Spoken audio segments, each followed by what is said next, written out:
नमस्कार, मी पंजाब डक. आज आहे 26 ऑगस्ट 2025 आणि मी आता शेतकऱ्याला सांगणार आहे की मी सांगितलं ना 27 तारखेला राज्यात पाऊस सुरू होणार आहे. तर सर्वप्रथम उद्यापासून काय होणार आहे, 27 तारखेला श्रीचं आगमन आहे, म्हणजे गणपती बाप्पाचं आगमन आहे आणि पावसाचं देखील सुरुवात होणार आहे. म्हणून शेतकऱ्यांनी हा अंदाज लक्षात घ्यायचा.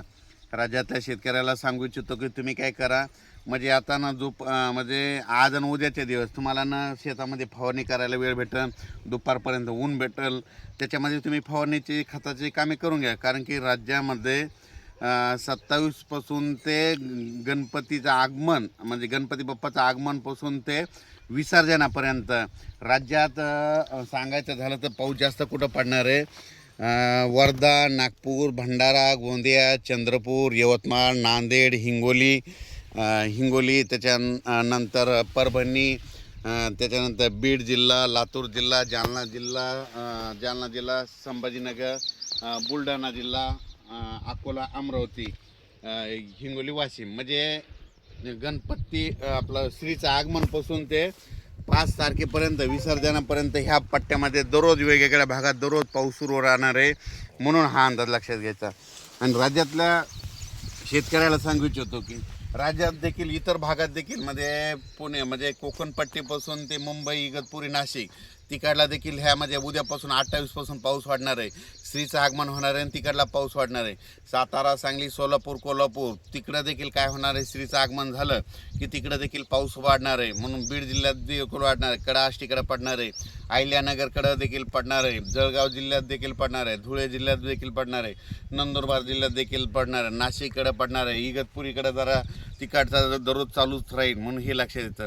पण त्याच्या व्यतिरिक्त तुम्हाला एक सांगू इच्छितो की राज्यात म्हणजे पूर्व विदर्भ, पश्चिम विदर्भ, मराठवाड्यामध्ये आता हे श्रीचं आगमन उद्यापासून, तसं तर आजच नांदेड जिल्ह्यातून आजच पावसाला सुरुवात होईल. नांदेड, धर्माबाद, बिलोली, नायगाव, यवतमाळ, म्हणजे इकडून अशी सुरुवात होईल अहमदपूर, लातूर. तर ते काय होणार आहे तुम्हाला सांगतो, आजपासून ते 5 तारखेपर्यंत दररोज मराठवाड्यात, पूर्व विदर्भ आणि पश्चिम विदर्भ, मराठवाड्यात ते 7 जिल्हे आणि त्याच्यानंतर 6-5-11 जिल्हे, 16-17 जिल्ह्यात मग आता हे पाऊस जास्त राहणार आहे. मात्र सर्व दूर राज्यभर नाही राहणार, पण जास्त पाऊस विदर्भाचे 11 जिल्हे आणि मराठवाड्याचे 7-8 जिल्हे आणि त्याच्यानंतर अहिल्यानगर, सोलापूर, धाराशिव ह्या पट्ट्यामध्ये ह्या जरा जास्त पडणार आहे. त्याच्यानंतर काय होणार आहे, हे 6-5-11, 13-14-15 झाले. त्याच्यानंतर नंदुरबार जिल्हा, धुळे जिल्हा, जळगाव जिल्हा, नाशिक जिल्हा आणि मुंबई ह्या पट्ट्यांमध्ये ह्या भागात देखील ह्या जिल्ह्यात जास्त पाऊस राहणार आहे. फक्त काय होणार, थोडा पश्चिम महाराष्ट्राकडे थोडा पाऊस कमी राहील.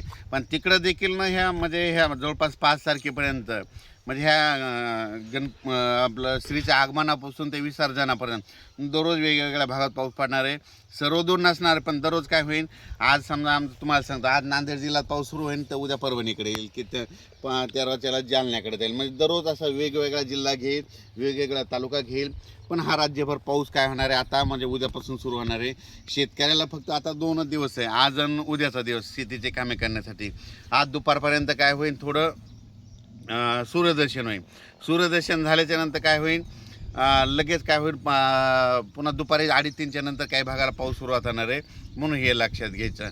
पण राज्यात मात्र सांगायचं झालं तर म्हणजे हे उद्या, म्हणजे 27 तारखेपासून 27 ऑगस्ट ते जवळपास 5 सप्टेंबरच्या दरम्यान दररोज वेगवेगळ्या भागात विखुरलेला स्वरूपाचा पाऊस पडणार आहे.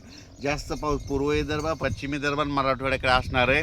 म्हणून मराठवाडा आणि ह्या 3 विभागातल्या शेतकऱ्यांनी हा अंदाज लक्षात घ्यायचा. फक्त मग त्याचा पावसाचा जोर कुठं पश्चिम महाराष्ट्राकडे कमी राहील, तिकडे देखील पाऊस पडणार आहे, पण काय होणार, थोडाफार कमी प्रमाणात राहणार आहे. म्हणून हा अंदाज लक्षात घ्यायचा. आणि राज्यात सांगायचं झालं तर गुजरातमध्ये देखील 28पासून, म्हणजे आज तिकडं देखील 28 ते 5च्या दरम्यान खूप चांगला पाऊस पडणार आहे. राजस्थानकडे खूप पडणार आहे, मध्य प्रदेशकडे देखील खूप पडणार आहे. म्हणजे ह्या 5-6 दिवसामध्ये, 8 दिवसाच्या काळामध्ये मध्य प्रदेश झालं, राजस्थान झालं, गुजरात झालं, तिकडं देखील खूप पाऊस पडणार आहे. म्हणून त्या राज्यातल्या शेतकऱ्यांनी हे अंदाज लक्षात घ्यायचा, कारण की त्या राज्यात ते आपले फॉलोअर्स आहेत. म्हणून तुम्हाला सांगतो.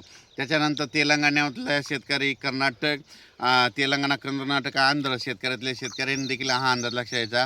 म्हणजे 28 तारखेपासून तर 5 सप्टेंबरच्या दरम्यान तुमच्या देखील भागामध्ये दररोज विखुरलेल्या स्वरूपाचा भाग बदलत म्हणजे कर्नाटक, आंध्र प्रदेश और तमिलनाडु के अंदरूनी इलाके में भी कई जगहों पे भारी से भारी बारिश होगी या कई जगहों पे छींटे गिरने की संभावना है.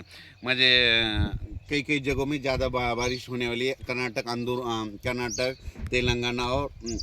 तेलंगणा स्टेट में. आणि त्याच्यानंतर सांगतो की महाराष्ट्रात देखील दररोज वेगवेगळ्या भागात पाऊस पडणार आहे म्हणून शेतकऱ्यांनी ह्या 2-3 दिवसामध्ये. आणि तसं तर काय करायचं आता ह्या 8 दिवसामध्ये जसं वेळ शेतीची कामं भेटेल तसं कामं करून घ्या म्हणून ही अंदाज लक्षात येतात. पण राज्यात मात्र जास्त पाऊस आता मराठवाडा आणि विदर्भ, नंदुरबार, धुळे, जळगाव ह्या पट्ट्यात राहणार आहे म्हणून हा अंदाज लक्षात येतात. याचा एक व्हिडिओ परत सविस्तर उद्याच्याला दिला जाईल. धन्यवाद.